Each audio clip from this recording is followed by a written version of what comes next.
तो कहानी शुरू होती है उमा से, जो एक प्यारी सी सुंदर सी लड़की होती है, जिसके सुनहरे बाल होते हैं, भूरी छोटी छोटी आंखें होती है। आज उसे लड़के वाले देखने आने वाले होते हैं, इसीलिए घर में जोरों शोरों से साफ सफाई का काम चला होता है। टेबल पे नई टेबल कवर, नई चादरें और सुंदर गुलदस्ते और महकाते हुए पुष्पों से सारा घर महकाता है। और बैठक में भी हारमोनियम, सितार आगे रख दिए जाते हैं, ताकि वे लड़के वाले को दिखा सके कि हमारी लड़की भी किसी से कम नहीं है, हमारी लड़की को तो गाना बजाना भी आता है। तभी उमा की माँ आती है और बोलती है, अरे जी सुनते हो? उमा तो मुंह फुला के बैठी हुई है। तभी उमा के पिता रामस्वरूप बोलते हैं, प्रेमा जी, अरे समझाइए उसे, अपनी बेटी को, ये रिश्ता बड़ी मुश्किल से हाथ लगा है, इसे जाने मत देना, उसे समझाइए और मेकअप शेकअप लगवाइए। तभी उमा की माँ कहती हैं, अरे आपकी लाडली मानती ही कहाँ है, मैंने तो आपको पहले ही कहा था, इतना मत पढ़ाइए अपनी बेटी को कि सर पर बैठ जाए। पिताजी बोलते हैं, अजी धीरे बोलिए, धीरे, लड़के वाले ज्यादा पढ़ी लिखी बहू नहीं चाहते हैं, उनसे मैंने झूठ बोला है कि हमारी बेटी सिर्फ 7वीं पास है। तभी पिताजी बहुत परेशान हो जाते हैं। अब पिताजी मिठाइयाँ, कॉफी, चाय सब चीजों का प्रबंध करते हैं और लड़के वाले भी आ जाते हैं। लड़के का नाम था शंकर, जो बहुत ही पतला सा था, जिसकी कमर बहुत झुकी झुकी सी थी और जिसकी पतली सी ची करके आवाज थी। उसके पिता एक वकील थे, जिसने सूट बूट पहन के जेंटलमैन बन के आया था। तभी वे लोग सारे बातें करने शुरू कर देते हैं, वही टिपिकल मैन टॉक्स। अजी हमारा जमाना भी क्या जमाना था, बच्चों में बहुत संस्कार भरे होते थे, आजकल का जमाना देखो, आजकल के बच्चों में तो कोई संस्कार नाम की चीज ही नहीं है। तभी रामस्वरूप लड़की के पिता नाश्ता लेने के लिए चले जाते हैं। तभी लड़के वाले घूर घूर के सारे घर को देखते हैं, देखते रहते हैं। फिर वो क्या पाते हैं? पाते तो कुछ नहीं है, पर देखते हैं और अपने बेटे से कहते हैं, अरे बेटा तुम्हारे तो बल्ले बल्ले हो गई, बहुत दहेज मिलेगा।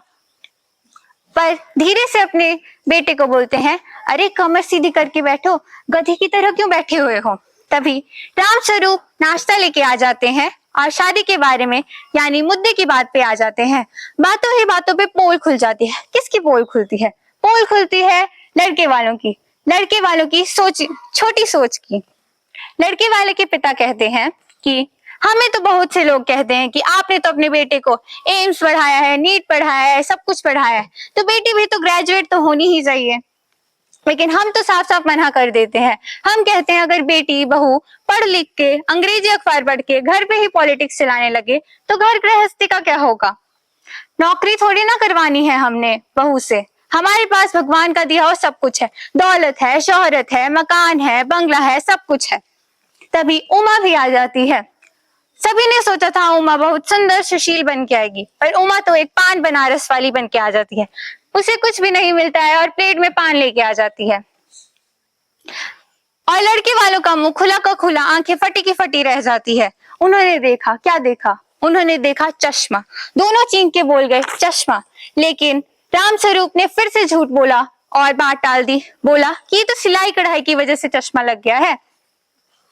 अब फिर गोपाल प्रसाद जी बातें करने लगते हैं अपनी बहू से और पूछते हैं कि थोड़ा गाना वाना भी बजा के दिखाओ। फिर वो सुंदर सा हारमोनियम बजाती है और गाना भी सुना देती है। फिर रामस्वरूप जी अपनी बहू से बहुत से सवाल पूछते हैं, पेंटिंग कैसे बनाते हैं, खाना कैसे बनाते हैं, बहुत सी प्रक्रिया और बहुत से कुछ सवाल। लेकिन उमा ने कुछ भी जवाब नहीं दिया। ये बात थोड़ी सी अटपटी लगती है।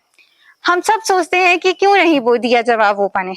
उमा को ये बहुत सारी पूछताछ पसंद नहीं आती है, लेकिन फिर भी वह पूछती है अपने ससुर जी से, होने वाले ससुर जी से, क्या दुकान में टेबल कुर्सी बेचते वक्त उसकी पसंद नापसंद पूछी जाती है? क्या टेबल से यह पूछा जाता है, टेबल जी आपको क्या ये मालिक पसंद है? नहीं ना, तो आप भी तो। फिर अपने पापा को बोलती है, पापा जी ये जो सज्जन व्यक्ति मुझे खरीदने आए हैं, ये तो मुझे एक चीज की तरह सोचते हैं, अब पैसों का बड़ा रोब झाड़ते हैं। अब गोपाल प्रसाद जी लड़के वाले गुस्से में हो जाते हैं, लाल पीला मुंह सारा कुछ। फिर पूछते हैं क्या आप यहाँ पे हमें बेइज्जती करवाने के लिए बुलाया हुआ है? फिर उमा जी पूछती है, उमा लड़की पूछती है, आप मुझसे कब से ये सारे सवाल जवाब पूछ रहे हैं, क्या मेरी बेइज्जती नहीं हो रही है? फिर उमा बोलती है, आप इतनी पूछताछ हमसे पूछ रहे हैं लड़कियों से, कभी अपनी बेटे से पूछा है कि पिछली फरवरी को उसे हॉस्टल से धक्के मार के मार पिटा के क्यों भेजा था? क्योंकि वो चोरी छुपे गर्ल्स हॉस्टल में घुस गया था। तभी गोपाल प्रसाद आश्चर्य से पूछते हैं, क्या तुम कॉलेज में भी पढ़ी हो? फिर उमा बोलती है, हाँ मैं तो बीए पास हूँ, बीए पास। मैं तुम्हारे सुपुत्र की तरह आवारागर्दी नहीं करती हूँ। अब गोपाल प्रसाद दोनों लड़के वाले गुस्से में लाल ज्वालामुखी फटते हुए वहां से चले गए।